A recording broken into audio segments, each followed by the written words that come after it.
In early winter of 1795, the Hawkesbury country northwest of Sydney was tense and hungry.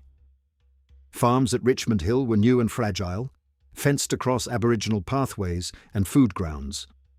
For Darug families, clearing river flats and yam beds meant empty seasons. For settlers, a ruined crop meant starvation. Under that pressure came armed patrols, rumours, and a decision to strike. Both sides watched the river, waiting silently.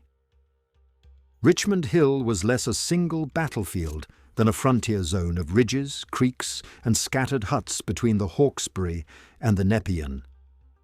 Reports spoke of raids on maize and livestock, and reprisals that burned shelters or smashed canoes. Each side read the other as a threat to survival. By the first week of June, talk of a larger Darug gathering spread through farms, stockyards, and barracks at dusk daily. Captain William Paterson of the New South Wales Corps was ordered to take control. Experienced and disciplined, he carried the authority of the colony, not only the anger of settlers. He gathered soldiers, armed farmers, and a few guides, then marched toward Richmond to disperse resistance and protect stored grain. The mission was announced as security, yet it moved like war, with loaded muskets and fixed intent on both riverbanks. Darug resistance was not an army in uniform, but a network of kin groups defending country through mobility, scouting, and sudden attacks. Leaders such as Pemulwuy had shown how creek lines and bush tracks could become shields. Darug fighters struck at food, tools, and animals because those powered the invasion and fed the newcomers. The colony called it theft. Darug saw it as taking back life and law from hunger. On the morning of the 7th of June, 1795, the colonial party moved out expecting contact near the farms. The terrain narrowed their movement, and thick scrub could hide watchers close by. Accounts describe shots, brief pursuit, and bodies falling in sudden bursts. Settlers later named it the Battle of Richmond Hill, as if it had clean edges. For Darug, it was one episode in a longer river struggle. Paterson's tactics mixed drill with improvisation. Firepower was used to shock, then men pushed forward to break any clustering, while mounted riders tried to cut off retreat routes.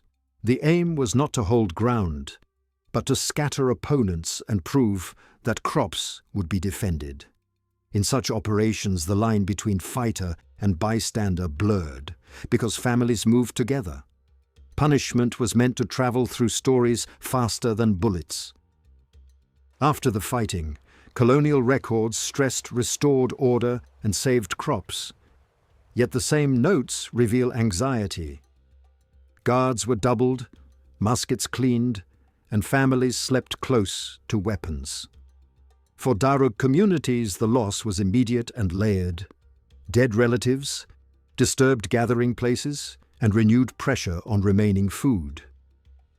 When flats and yam grounds were damaged, hunger became a weapon that lasted far beyond a single day of shooting and pursuit. The clash shows how frontier conflict was driven by economics as much as ideology.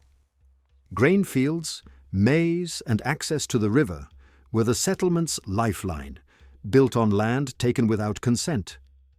Darug raids attacked that lifeline. Colonial reprisals protected it by force. In official language, settlers defended property. In Darug memory, people defended country and law.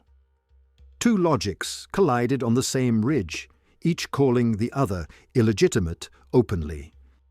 News from Richmond Hill travelled back to Sydney and shaped policy. Officials leaned toward harsher measures, more armed parties, encouragement of settler militias, and wider patrols along the Hawkesbury. Yet some urged restraint, fearing uncontrolled violence would widen the war. Paterson's role became a template, an officer leading mixed forces to impose control. This blending of state authority and private arms defined the Hawkesbury-Nepean struggle for years after the battle. The story cannot be reduced to a single moral label. It was a clash born from hunger, dispossession, and fear in a colony learning to survive on seized ground. Paterson acted to secure stores. Darug fighters acted to secure food and country. Richmond Hill holds both stories at once. In the next part, we follow the aftermath, reprisals, further raids, and how Pemulwuy's name grew into a symbol of resistance. After the fighting at Richmond Hill, the river farms did not relax, they tightened. Officers filed notes as a lesson, while families felt only a pause before the next raid. Patrols left at dawn and returned at dusk, reading tracks and smoke. Maize stores were guarded, and men slept with muskets close. The frontier rhythm became watchfulness, with fear lodged on both sides, in every hut and river bend. For Darug groups along the Hawkesbury and near Richmond, the days after the 7th of June brought grief and calculation. Mourning was real, but necessity pressed. Fields had replaced yam grounds, fences blocked access, and hunger grew each week. Parties moved quietly to harvest what remained and to take food where it could be seized. Resistance became logistics, held together by kin ties and deep local knowledge through tense nights. Pemulwuy's influence grew in this climate. He was not present in every clash, yet his reputation for daring and coordination spread through Aboriginal networks and settler gossip. He understood that the colony depended on crops, tools, and livestock, and he treated those as strategic targets. The aim was pressure, not spectacle. Make occupation costly, compel attention, and defend country when formal diplomacy was absent or refused, across ridges and flats.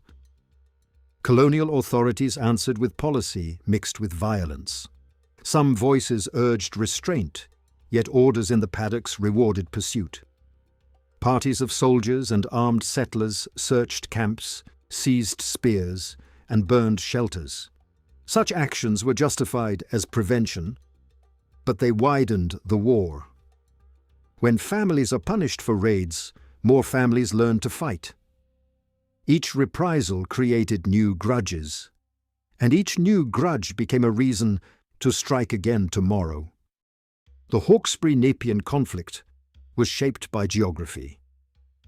The river promised transport and fertile soil, so farms clung to its bends, while bush ridges offered cover and escape routes. Darug fighters used creeks and scrub to approach unseen, then vanished into country newcomers could not read. Settler militias tried to hold fences and stockyards, but they could not guard every paddock, and they feared night above all, under wind and fog. Captain William Paterson's role shows the colony's dilemma.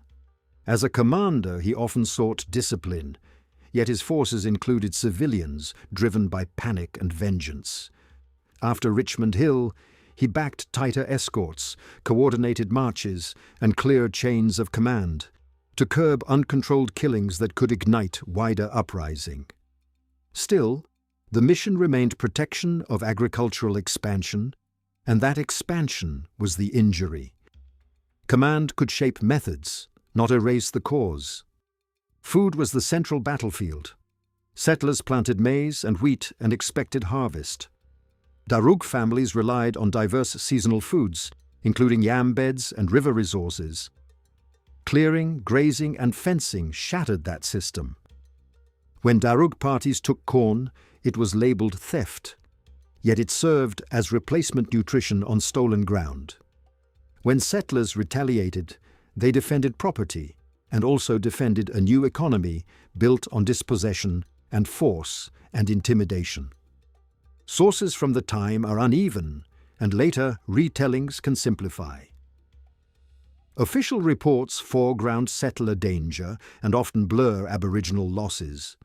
Oral memory emphasizes grief, courage, and betrayal. Even the word battle can mislead because many encounters were ambushes, pursuits, and raids, not set fights. Yet the pattern is consistent: escalating attacks, retaliations, and administrative decisions that treated indigenous resistance as a security problem rather than a political claim openly. In the months that followed, the frontier widened. Some farms were abandoned, others were fortified with stronger walls, sentries, and alarm shots. Darug groups adapted by shifting routes, striking smaller targets and avoiding direct volleys. The colony tried proclamations and rewards, hoping to isolate leaders like Pemulwuy. These measures often failed because resistance was communal, rooted in land and hunger, not merely in one warrior's will in forests and marshes. This aftermath frames Richmond Hill as one moment in a longer war for the Hawkesbury. The clash settled nothing. It signaled that the colony would defend expansion with armed force, and that Darug communities would answer with persistence. Next, we move closer to the mechanics of raids and reprisals, and to how Pemulwuy's campaigns shaped colonial fear, policy, and the early mythology of frontier Australia in law, memory, and maps. To understand why Richmond Hill mattered, you have to follow what happened on ordinary days, when no officer wrote a report. The war was carried by small parties moving through bush and along riverbanks, guided by hunger and observation. A single stolen sack of maize could feed a family. A single burned hut could ruin a settler season. Each side watched the other's routines, learning when men left for fields, when boats crossed, when children were alone, and when the dogs barked. Darug tactics were shaped by country. Fighters approached through scrub, used creek lines to mask sound, and chose moments when surprise would do more than numbers. They did not need to hold a ridge to win. They needed to interrupt planting, frighten guards, and take food, tools, or weapons. Spears and clubs were used, but also stealth. When muskets fired, Darug parties often broke into smaller groups and vanished, knowing the land could absorb them, while settlers struggled to track footprints in grass. Colonial tactics relied on firearms, patrols, and intimidation. Soldiers could form a line, fire volleys, and pursue. Settlers, especially those who had lost crops, pressed for harsher responses. Mixed parties became common. A handful of trained troops with armed civilians who knew the farms. They searched gullies, fired into scrub, destroyed shelters, and sometimes seized people as leverage. This was framed as deterrence, yet it often punished whole families for actions of a few, increasing anger and resistance. Pemulwuy became central because he linked raids to broader strategy. He targeted not only food, but symbols of control, striking where the colony felt safe. His actions forced Sydney to look beyond the town itself and admit that expansion had created a war zone. Reports described him as bold, elusive, and able to draw followers. For Darug groups, he represented organized refusal. For settlers, he became the face of fear, blamed for every missing animal and every night alarm, whether or not he was present. The violence was not abstract. It entered kitchens, paddocks, and camps. Settler diaries describe families sleeping in clothes, ready to run, while women guarded children as men patrolled. Darug oral histories speak of sudden shootings, fear of armed parties, and the loss of places where food could be gathered without danger. When yam grounds were destroyed, it was not only a diet change, it was a break in culture and in the seasonal calendar that tied people to place through repeated harvest. At Hawkesbury, the river itself was contested. Canoes meant mobility and fishing for Darug families. Boats meant transport of grain and soldiers for the colony. When canoes were damaged, mobility shrank. When boats were attacked, supply lines trembled. Control of crossings mattered. A ford or a bend could be an ambush point, and a knowledge of tides and currents could decide escape. The conflict was therefore not only about farms but about movement and access. Who could travel without being hunted? After Richmond Hill, colonial authorities debated how far to go. Some wanted negotiations, but they could not agree on terms, and they assumed sovereignty without consent. Others pushed for rewards for capture or death of leaders. These policies, even when not fully enforced, signaled that Aboriginal resistance would be treated as criminal rather than political. That framing justified severe measures and made compromise harder. Each proclamation that threatened punishment also confirmed to Darug groups that the colony intended permanent possession. The Hawkesbury-Nepean wars were also wars of information. Settlers sent letters to Sydney describing danger and asking for protection.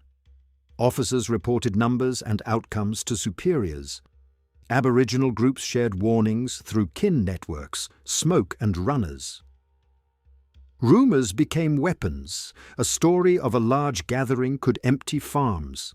A story of an armed party could scatter families from a camp. Fear travelled faster than facts. In such a climate, a single clash like Richmond Hill could become a symbol that shaped behaviour for seasons. William Paterson's position illustrates the colonial balance between discipline and escalation. He needed to satisfy frightened settlers while keeping the colony's force from becoming uncontrolled revenge. Yet even controlled violence was still violence. The presence of troops validated settler expansion, and the use of firearms ensured an uneven battlefield. Paterson could order restraint, but he could not restore destroyed yam fields or undo fences. Thus every patrol, even if legal, reinforced the underlying displacement that produced the raids in the first place. By late winter of 1795, the frontier had settled into a grim routine.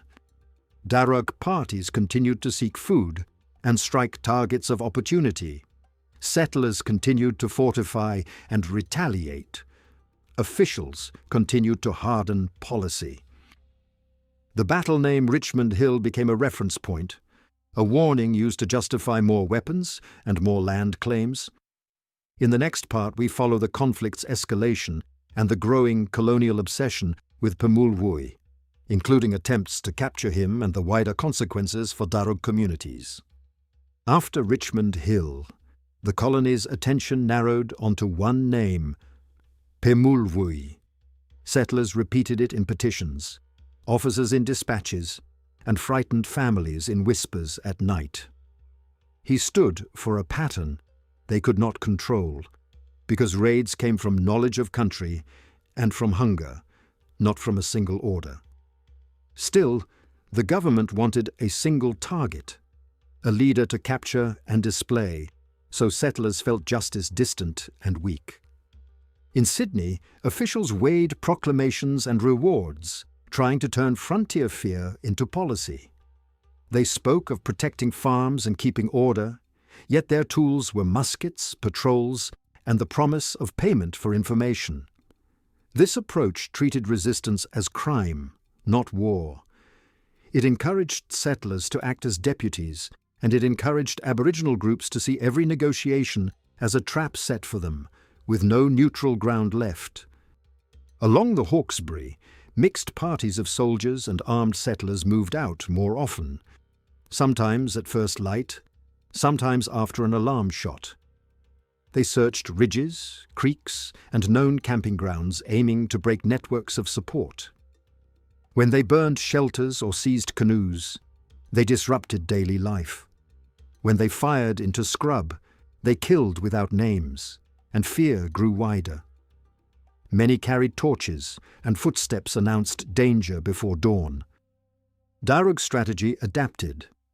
Direct clashes against volleys were costly, so raids became sharper and more selective.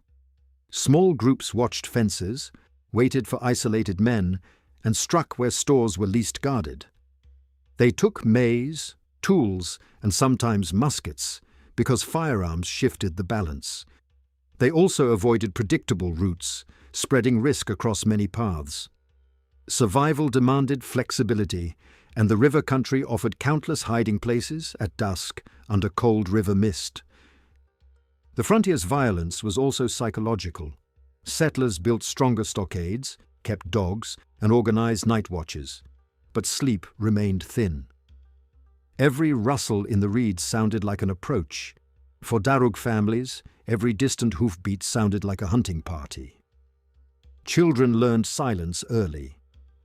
The land itself began to feel dangerous, not because it had changed, but because strangers now patrolled it with authority and rifles, weeks after each raid. In this climate, the 7th of June, 1795, became a milestone used to justify escalation. Richmond Hill was cited as proof that force worked because crops had been defended that day. Yet it also proved something else, that force could not end resistance, only displace it. The more land was fenced, the more food grounds were lost. The more hunger spread, the more raids returned, again and again, still. William Paterson's position remained complicated. He represented the colony's formal command, and he preferred disciplined action. But discipline did not equal restraint when the goal was expansion. He could order patrols, set rules for marches, and demand reports. Yet he could not give back cleared yam beds or restore access to river flats. His victories were measured in temporary calm, while the deeper conflict endured beneath the river winds, always. Pemulwai's legend grew because he survived. Each failed attempt to catch him made him seem everywhere at once. Some stories exaggerated his reach, blaming him for every attack from Parramatta to the Hawkesbury. Others, within Aboriginal networks, praised his courage and his refusal to accept dispossession as inevitable.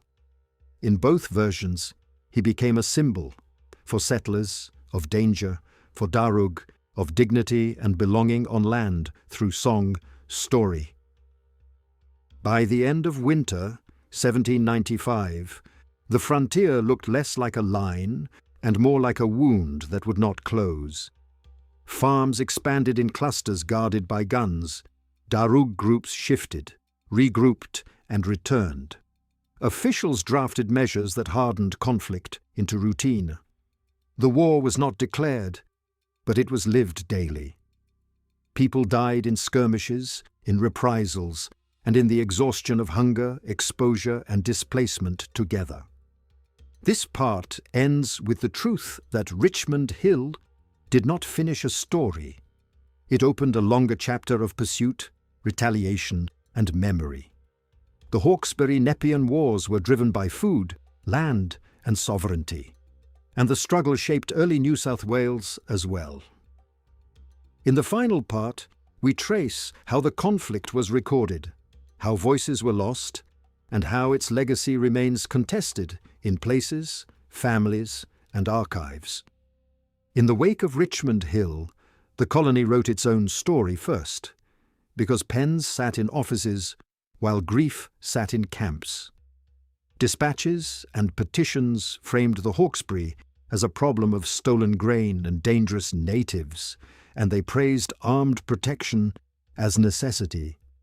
Yet the same weeks carried another record, held in family memory: cleared yam grounds, blocked crossings, sudden shots, and the feeling that country itself was being taken day by day.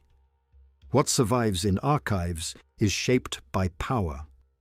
Muster rolls, orders, and reports name officers like William Paterson, describe marches, and count stores, but rarely name Darug dead or describe Darug reasons. Many encounters were recorded as dispersals, not battles, and silence stands where detail should be. To read these sources honestly, you have to notice what is missing: the voices of women, the names of places in language, and the hunger behind the raids. Oral history and place memory Fill part of that gap. Along the river, stories map fear onto ridges and bends, recalling where people ran, where canoes were broken, where shots rang out. These memories do not always give precise dates, yet they preserve truth about what daily life felt like. They also preserve law. The understanding that food grounds were managed, not empty, and that taking them without agreement was a violation. That context is essential to the conflict's meaning. The term battle can distort what happened. Richmond Hill is remembered as a major clash, but the war was mostly small, repeated violence, raids for maize, patrols into scrub, reprisals against camps, and long seasons of insecurity. The 7th of June, 1795, mattered because it showed how quickly frontier pressure could turn into gunfire, and because it hardened attitudes. Settlers saw it as proof they must arm. Darug saw it as proof the colony would not stop. Pemulwuy's name became the bridge between these readings. For settlers, he was a symbol that made fear legible, a single figure to blame for a broad resistance. For Darug and neighboring groups, he represented refusal, coordination, and courage under impossible odds. Both images grew because the underlying conditions did not change. Land continued to be fenced, crops continued to replace traditional foods, and patrols continued to punish. A symbol thrives when the problem that created it remains unresolved. Over time, colonial memory often separated violence from its cause. It remembered brave defenders and hard pioneers, but it forgot that farms rose on dispossession. It described raids without describing hunger, and it praised order without describing coercion. Modern scholarship has pushed back, using wider sources to show frontier conflict as war, not mere crime. That shift matters because it restores agency to Aboriginal resistance and makes clear that sovereignty and survival were at stake, not simply property and policing. Richmond Hill also shows how institutions and private power mixed. Paterson led soldiers, but settlers carried their own weapons and their own revenge. The state supplied authority, civilians supplied local knowledge, and the frontier became a place where legal boundaries blurred. This pattern would repeat across Australia: expansion justified as improvement, resistance treated as threat, and violence normalized as routine security. Seeing the pattern helps explain why such conflicts lasted, why they were so hard to end, and why their scars remain in families and landscapes. The legacy is not only historical, it is ethical. To tell this story responsibly, you must refuse easy endings. The Hawkesbury did not become peaceful because justice was done. It became controlled because the colony expanded and Indigenous freedom of movement narrowed.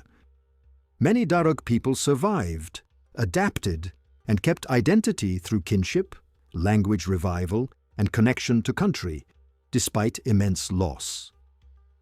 Recognizing survival is as important as recognizing violence, because it prevents the narrative from becoming only tragedy. If you stand in the Richmond and Hawkesbury districts today, the river still flows past flats that once fed people in older ways. The ground holds layered meanings, farms, roads, and towns, but also paths, camps, and remembered yam places.